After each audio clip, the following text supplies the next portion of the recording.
What's up, y'all? My name is Benny Savage, and welcome back to Savage Reacts. Today we are reacting once again to Sabaton. This time we're doing Sabaton's No Bullets Fly animated music video. No Bullets Fly is the story of Franz Stiegler, a German pilot who risked his life in 3 different ways when he was ordered to chase and shoot down an American B-17 bomber, piloted by 2nd Lieutenant Charlie Brown, returning from a successful air raid. Gonna try to ignore the humor in the fact that his name is Charlie Brown. When he came close enough, he realized that the bomber had been severely damaged by anti-aircraft fire during the raid, and then he decided to escort it out of harm's way instead of shooting it down. In doing this, he risked both being court-martialed, which most likely would have led to an execution, being shot down by the gunners of the B-17, as well as being targeted by friendly anti-aircraft fire. So already, out of the gate, I have tremendous respect for this pilot, just for the simple fact that he chose to preserve life instead of ending it. You know, in an occupation, especially where he's kind of expected to do the opposite, that's really commendable. I'm also really looking forward to seeing this animated video and seeing how they illustrate that story of him escorting the bomber plane. Alright, y'all, without further ado, Sabaton, No Bullets Fly. It's December the 20th, 1943, and in the freezing air high above Germany, 2nd Lieutenant Charles Charlie Brown is at the controls of his B-17F, ye old pub. At 11:30, approaching the target of the Focke-Wulf plant near Bremen, the pub is rocked as 4 explosions go off right in front of the B-17. A cry comes across the intercom. "We're hit!" In the plexiglass nose, a huge hole had been made and icy cold wind was being blown inside, making freezing conditions for the crew. Engine 2 had been hit, and co-pilot Spencer Pinky Luke let out an expletive as he noticed a huge hole in the right wing. Releasing their bombs over the factory, the crew turned to the north, planning to head over the coast, then turn west for home. Okay, so I almost feel like I didn't even need to look up that, you know, the little factoid from Sabaton's website. I actually really appreciate the style in which they're doing this. It's one thing to like read about it, but to actually see it and have the events be described to you is much more immersive, and it makes you feel exactly like what the stakes are. The crew turned to the north, planning to head over the coast, then turn west for home. With 1 engine out and engine 4 now faulty, the pub started to fall back from the formation with another damaged plane. Sam Blackie Blackford in the bull turret watched as it disappeared into a cloud bank. There was an orange flash in the cloud. "Bandits!" Eckie shouted as 5 BF-109s streaked from the cloud bank. Then another cry. "Bandits!" as 8 FW-190s were spotted in formation ahead of the pub. Sergeant Bertram Frenchy Coulomb in the turret shot the 190 out of the sky. The navigator, Al Doc Sadek, took out the second. Pinky reported that engine 3 had been hit. That left just 1 engine at full power. The BF-109s attacked the pub from behind, swarming all over. But due to the cold wind running through the pub, most of the guns were frozen. In a turn now, the pub was repeatedly hit, taking extreme damage and killing the tail gunner. A shell penetrated and exploded near the waist gunners, injuring the crew and creating a huge hole. The oxygen supply was taken out and the pub spun towards the ground. With the crew unconscious due to lack of oxygen, the B-17 fell for 4 miles. Charlie started to come around and grabbed the controls, pulling back as the plane continued to fall. 5,000 feet, 4,000 feet, 3,000 feet. Just moments from hitting the earth, the plane pulled up, almost scraping the trees as it did. They're really syncing everything well in terms of like making you feel the story too. The narration, the animation, and even the score. Don't think I didn't notice that. I'm kind of wondering if this is Sabaton's music that we're going to hear for No Bullets Fly. Or even because I haven't listened to that much of their catalog, this might be music they used before. Someone let me know. This straight up feels like I'm watching a more exciting version of the History Channel. From hitting the earth, the plane pulled up, almost scraping the trees as it did.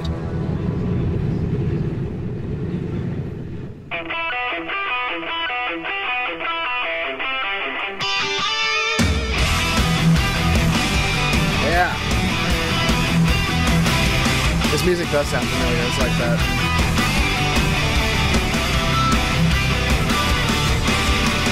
From down below, one enemy spotted. So Through the bombers damage their dream. See wounded men scared to the bone. Look to the right and then look again. I see the enemy in the eye. No bullets fly, spared by his mercy. Escorted out of harm's way. That's kind of insane that this bomber had so much damage on it that he could see the crew inside with his naked eye. And honestly, I'm kind of amazed that it was able to keep flying through all of that. That is some robust machinery.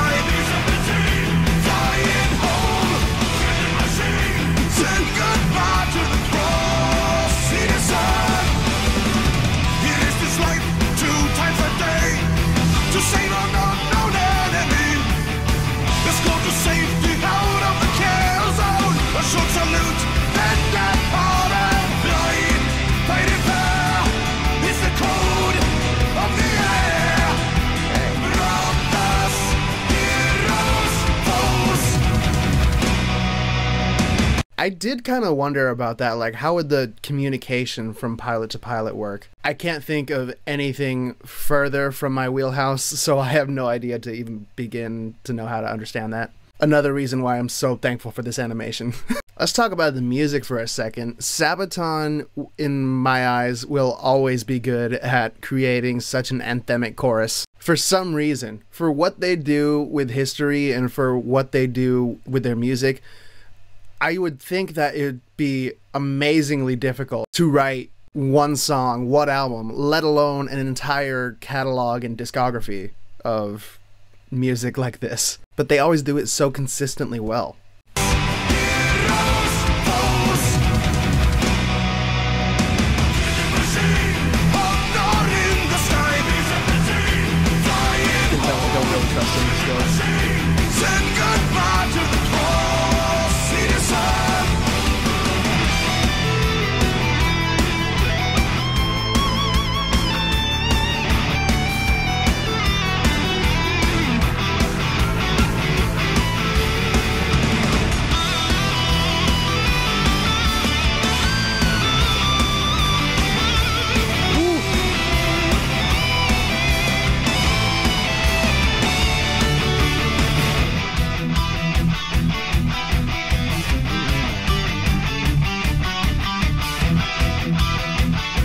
This sounds like such a different Sabaton.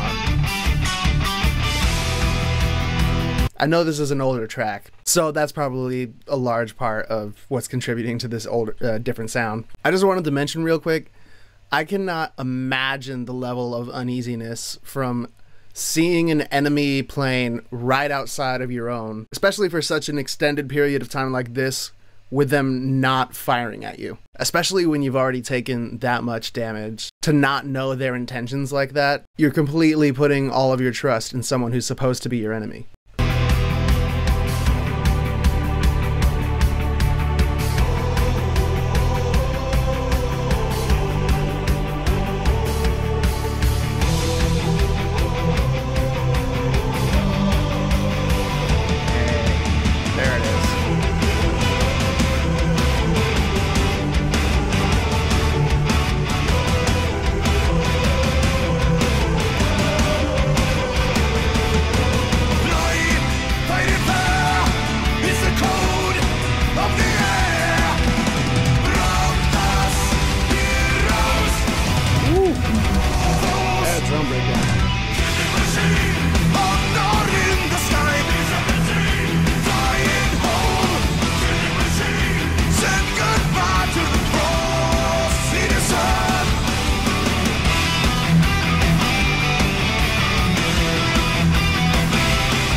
The story was kept secret until 1986, when Brown started the search for the German pilot. Hold up, we got a camera that wants to quit on us. All right, Sorry about that. Let's get back into it. It was kept secret until 1986, when Brown started the search for the German pilot who had shown mercy on that December day all those years ago.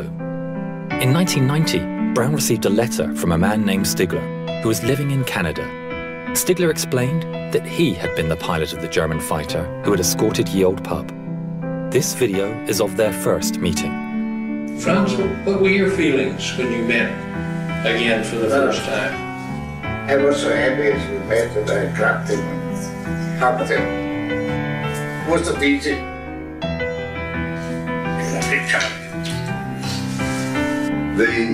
The fact that he risked his life really in many ways, and I wrote him in a letter, I said, if you made a habit of feeling sorry for bomber crews, flag up alongside them, I am sure that you were shot down many times, but it was not only the audacity that he came up to us and then recognizing the threat. If someone had seen him and reported him, it could have been a death sentence. Franz gifted Charlie a book, and inside the inscription read, "In 1940, I lost my only brother as a night fighter. On the 20th of December, 4 days before Christmas, I had the chance to save a B-17 from her destruction. A plane so badly damaged, it was a wonder that she was still flying. The pilot, Charlie Brown, is for me as precious as my brother was. Thanks, Charlie. Your brother Franz." In 2008, within a few months of each other, the two firm friends went on their final journey. Franz Stigler never got the Knight's Cross, but as he always said, he got something better.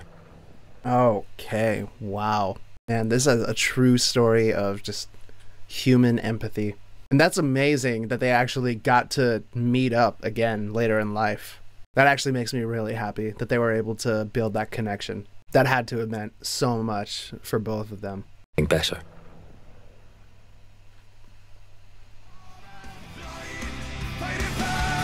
Oh. It's the code of the air. Robbers, heroes, foes. Killing machine. Mom, go listen. In the sky. Flying home. Killing machine. There's better ways to show your mom this music. See the sun. Hi, my name is Jovita Ten Stiegler. I would like to thank SABATON and your song, No Bullets Fly. Because of this, the story of my father will live on. See you on your next concert tour. Safe journey, gentlemen, and again, thank you. That was his daughter? Oh, that's beautiful. All right, that was SABATON, No Bullets Fly. Sorry if I didn't really comment so much during this video.